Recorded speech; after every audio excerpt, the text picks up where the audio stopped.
ମୋ ପ୍ରିୟମାନେ, ଆପଣମାନେ କେମିତି ଅଛନ୍ତି? ଭଲରେ ଅଛନ୍ତି? ଭୟଭୀତ ଅଛନ୍ତି? ଏଣୁ ସେ ପ୍ରତିଦିନ ଆପଣମାନଙ୍କ ସହ କଥା ହେଉଛନ୍ତି।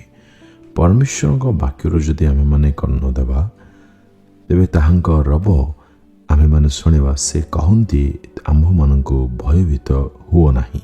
ପରମେଶ୍ୱରଙ୍କ ବିଭିନ୍ନ କାର୍ଯ୍ୟଗୁଡ଼ିକ ଯଦି ଯାହା ସେ ଧରାପୃଷ୍ଠରେ ଆମ୍ଭମାନଙ୍କ ନିମନ୍ତେ ପ୍ରସ୍ତୁତ କରି ରଖିଅଛନ୍ତି, ତାଙ୍କର ପ୍ରକୃତିର ସୌନ୍ଦର୍ଯ୍ୟକୁ ଯଦି ଆମେମାନେ ଅନାଇବା ଦେଖିବା, ଯାହାକି ଆପଣମାନଙ୍କ ନିମନ୍ତେ ମୁଁ ପ୍ରତିଦିନ ମାଇଲ ମାଇଲ ଯାତ୍ରା କରି ସକାଳୁ ସକାଳୁ ଆପଣମାନଙ୍କ ସମ୍ମୁଖରେ ଈଶ୍ୱରଙ୍କ ଜୀବନ୍ତ ବାକ୍ୟକୁ ରଖିବା ନିମନ୍ତେ ବହୁତ ଯତ୍ନବାନ ହେଉଅଛି।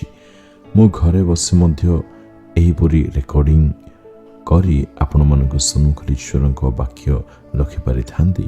କିନ୍ତୁ ଈଶ୍ୱରଙ୍କ ଲୋକମାନେ ଯେପରି ପ୍ରକୃତିର ସୌନ୍ଦର୍ଯ୍ୟକୁ ଦେଖି ଈଶ୍ୱରଙ୍କ ମହାତ୍ମ୍ୟ କାର୍ଯ୍ୟକୁ ବୁଝିପାରି ତାଙ୍କୁ ଗୌରବ ପ୍ରଦାନ କରିବେ, ଏଥିପାଇଁ ମୁଁ ବିଭିନ୍ନ ସହରକୁ ବିଭିନ୍ନ ସୌନ୍ଦର୍ଯ୍ୟ ପଟକୁ ଯାଇ ପରମେଶ୍ୱରଙ୍କ ବାକ୍ୟ ସେଠାରୁ ପ୍ରଚାର କରୁଅଛି।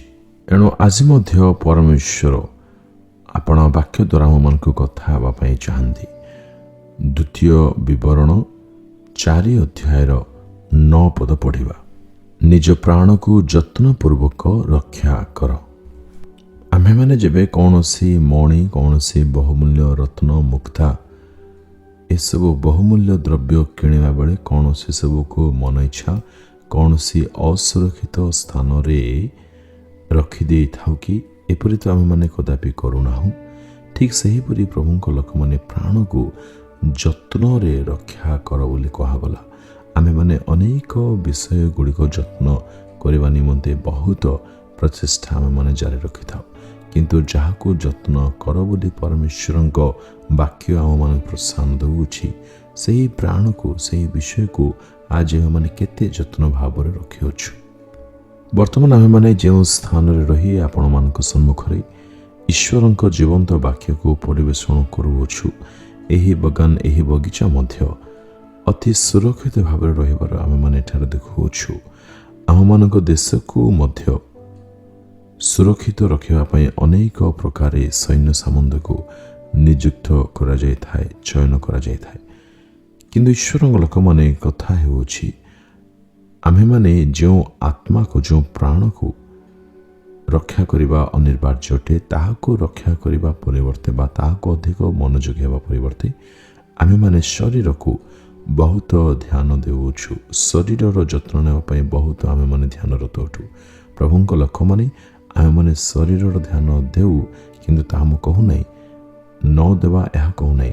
ଶରୀରର ଧ୍ୟାନ ଦେବା ସହିତ ଆମମାନଙ୍କୁ ଯେଉଁ ବହୁମୂଲ୍ୟ ବିଷୟ ପରମେଶ୍ୱର କେବଳ ଆମମାନଙ୍କୁ ପ୍ରଦାନ କରିଅଛନ୍ତି, ସୃଷ୍ଟି କରିବା ବେଳେ ସେ କୌଣସି ପଶୁ, ଜୀବଜନ୍ତୁ, ପ୍ରାଣୀମାନଙ୍କୁ ଦେଇନାହାନ୍ତି, ବରଂ ମନୁଷ୍ୟ ଯେ ଆମେମାନେ ଆମମାନଙ୍କୁ ପ୍ରେମ କରୁଥିବାରୁ ସେ ଆମମାନଙ୍କ ପ୍ରାଣକୁ ଅତି ବହୁମୂଲ୍ୟ ଆତ୍ମାକୁ ସେ ପ୍ରଦାନ କରିଅଛନ୍ତି। ପରମେଶ୍ୱର ଆମମାନଙ୍କୁ ବିଶ୍ୱସ୍ତ ମନେକରି ଆମମାନଙ୍କୁ ପ୍ରେମ କରି ତାଙ୍କର ବହୁମୂଲ୍ୟ ବିଷୟ ସେ ଆମମାନଙ୍କୁ ଦେଇଛନ୍ତି। ତାହା ହେଉଛି ତାହାଙ୍କ ଆତ୍ମା ସେ ଆମମାନଙ୍କଠାରେ ପ୍ରଦାନ କରିଛନ୍ତି। ଏଣୁ ଆମେମାନେ ଯଥାସମ୍ଭବ ଆପଣାର ବେଷ୍ଟ ପ୍ରଚେଷ୍ଟା ପ୍ରୟୋଗ କରି ଶରୀରର ରକ୍ଷା କରୁ କରୁ ଆତ୍ମାକୁ ମଧ୍ୟ ଆମେମାନେ ଯଥେଷ୍ଟ ରକ୍ଷା କରିବା ଦରକାର। ଯଥେଷ୍ଟ ଆତ୍ମା ନିମନ୍ତେ ମନୋଯୋଗୀ ହେବା ଉଚିତ। ଯେହେତୁ ଆମମାନଙ୍କ ମୃତ୍ୟୁଟାରେ ଶରୀର ସ୍ୱର୍ଗରେ ପ୍ରବେଶ କରିବ ନାହିଁ, ଏହା ତ ମାଟିରେ ନିର୍ମିତ, ମାଟିରେ ପୁଣି ଥରେ ମିଶିଯିବ। କିନ୍ତୁ ଯେଉଁ ଆତ୍ମା ସେ ଆମମାନଙ୍କୁ ପ୍ରଦାନ କରୁଛନ୍ତି, ସେ ଆତ୍ମାଦାତାଙ୍କ ନିକଟକୁ ଚାଲିଯିବ।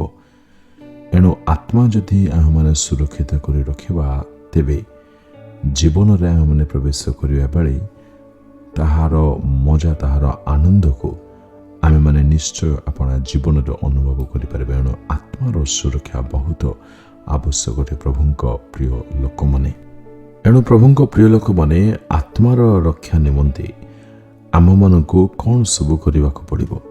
ଅନେକ କର୍ମ ଭିତରୁ ମୁଁ ମୁଖ୍ୟତଃ ଦୁଇଟି ଉପଯୁକ୍ତ ବିଷୟ, ଅତି ଗୁରୁତ୍ୱପୂର୍ଣ୍ଣ ବିଷୟ ଆପଣମାନଙ୍କ ସମ୍ମୁଖରେ ରଖିବି। ପ୍ରଥମଟି ହେଉଛି ଆମେମାନେ ପ୍ରତିଦିନ ଈଶ୍ୱରଙ୍କ ବାକ୍ୟ ଧ୍ୟାନ କରିବା। ଅତି ଆବଶ୍ୟକ ଅଟେ। ଯଦି ବାକ୍ୟ ଦ୍ୱାରା ହିଁ ଆମ୍ଭେମାନେ ଆପଣାର ଆତ୍ମାକୁ ସୁଦୃଢ଼ କରିପାରିବା, ବଳବାନ ସତେଜ ରଖିପାରିବା। ପୁଣି ବାକ୍ୟ ଯେବେ ଆମମାନଙ୍କ ଶରୀର ମଧ୍ୟରେ ପ୍ରବେଶ କରିବ, ହୃଦୟରେ ବାସ କରିବ, ସେତେବେଳେ ଆମମାନଙ୍କ ଆତ୍ମା ହୃଷ୍ଟପୃଷ୍ଟ ବଳବାନ ହେବ।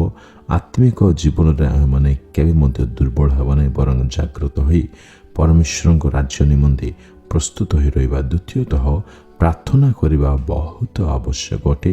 ପ୍ରାର୍ଥନାରେ ଆମ୍ଭେମାନେ ଶାରୀରିକ ବିଷୟ ମାଗିବା କିମ୍ବା ନ ମାଗିବା ତାହା ବଡ଼ ବିଷୟ ନୁହେଁ, କିନ୍ତୁ ନିତାନ୍ତ ଭାବେ ଆମ୍ଭେମାନେ ଯେ ଆତ୍ମିକ ଅଟୁ, ଆମ୍ଭେମାନେ ଯେ ପ୍ରକୃତରେ ଆତ୍ମା ଅଟୁ, ଏଣୁ ଆତ୍ମାର ସୁରକ୍ଷା ନିମନ୍ତେ ପ୍ରାର୍ଥନା ନିତାନ୍ତ ଦରକାର ରହିଛି। ଆତ୍ମା ନିମନ୍ତେ ପ୍ରାର୍ଥନା କରିବା ଆବଶ୍ୟକ ଅଟେ। ଆସନ୍ତୁ ଆମ୍ଭେମାନେ ଆପଣା ଆତ୍ମାର ରକ୍ଷା ନିମନ୍ତେ ପରମେଶ୍ୱରଙ୍କ ଠାରେ ଆପଣା ଜୀବନକୁ ସମର୍ପଣ କରି ପରମେଶ୍ୱରଙ୍କଠାରେ ଆପଣା ଆତ୍ମାର ରକ୍ଷା ନିମନ୍ତେ ଆଣ୍ଠୁ ଭାଙ୍ଗିବା, ପ୍ରାର୍ଥନା କରିବା। ସ୍ୱର୍ଗୀୟ ପିତା, ଯେତେ ଭାଇ ଭଉଣୀମାନେ ପ୍ରଭୁ ଆଜିର ବାକ୍ୟ ଶୁଣୁଅଛନ୍ତି, ସେମାନେ ଯେପରି ଶରୀରର ଯତ୍ନ ନେଉ ଆତ୍ମାର ମଧ୍ୟ ଯତ୍ନ ନେବାକୁ ପାରିବେ। ଆତ୍ମାର ସୁରକ୍ଷା ଯେ ଜୀବନର ବହୁତ ବଡ଼ ଗୁରୁତ୍ୱପୂର୍ଣ୍ଣ ବିଷୟ ଅଟେ, ଦାୟିତ୍ୱ ଅଟେ। ଅନନ୍ତକାଳୀନ ମୃତ୍ୟୁରୁ ରକ୍ଷା ପାଇବା ନିମନ୍ତେ ଆତ୍ମାକୁ ରକ୍ଷା କର ବୋଲି ପ୍ରାର୍ଥନା କରୁଅଛୁ। ସ୍ୱର୍ଗୀୟ ପିତା, ଏମାନଙ୍କ ଜୀବନରେ ତୁମେ ଇଚ୍ଛା ଦିଅ, ସାହାଯ୍ୟ କର, ବଳ ଦିଅ। ପ୍ରତିଦିନ ଶାସ୍ତ୍ର ଧ୍ୟାନ କରିବା ପାଇଁ, ପୁଣି ପ୍ରାର୍ଥନା କରିବା ପାଇଁ ପ୍ରତ୍ୟେକଙ୍କୁ ତୁମେ ସାହାଯ୍ୟ କରିଦିଅ। ଯୀଶୁଙ୍କ ନାମରେ ପ୍ରାର୍ଥନା କରୁଅଛି ପିତା, ଆମେନ୍, ଆମେନ୍।